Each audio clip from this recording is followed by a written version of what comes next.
Chef from A Good Carrot here. Today I'm going to show you how to make one of my favorite veggie side dishes, garlicky Swiss chard and chickpeas. I love this dish because it's delicious, easy, and comes together super quickly. Don't worry if you don't know what Swiss chard is. I'm going to show you everything you need to know in this video. So let's get cooking. So here I have some lovely chard from my garden, Swiss chard. Swiss chard is related to beets, it's related to spinach. It tastes kind of similar as spinach. And here I'm just tearing off the stems from the leaves. No knife required, just kind of tear. Because I'm going to use the stems as well. I don't want to throw those out. Those are kind of like celery, really crunchy, a little bit salty, and they're a great addition to most dishes.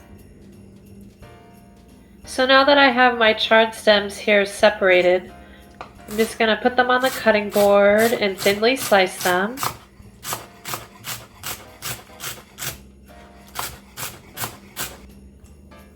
So now on to the Swiss chard leaves.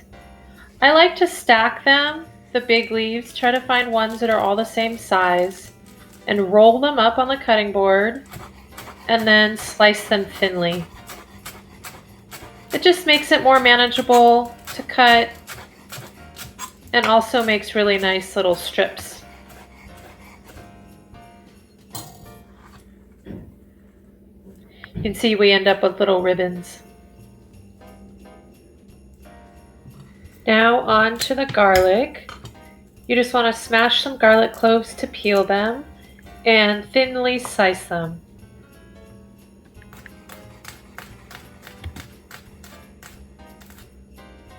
I used canned chickpeas or garbanzo beans. They're the same thing for this dish. You want to be sure to drain them before you use them. And then I like to put them in a bowl, so I have everything prepped and ready to go. So you want to heat some olive oil up over medium heat in a large pan and start by adding your chard stems. They should sizzle when you go in there. It means the oil's hot enough. Spread them out in the pan so that they're evenly distributed. You want to be sure to add a little bit of salt at this point. It'll help the stems break down as well as adding flavor. And once those have gotten soft for about 5 minutes, go ahead and add your chard leaves and garlic at the same time is fine. And stir them around to incorporate everything. Add a little bit more salt. Again, this will help the chard leaves break down and add the flavor as well. Once they've been cooking for about 5 minutes and they're wilted, go ahead and add the chickpeas. Stir everything to combine. And I add a little bit more salt at this time.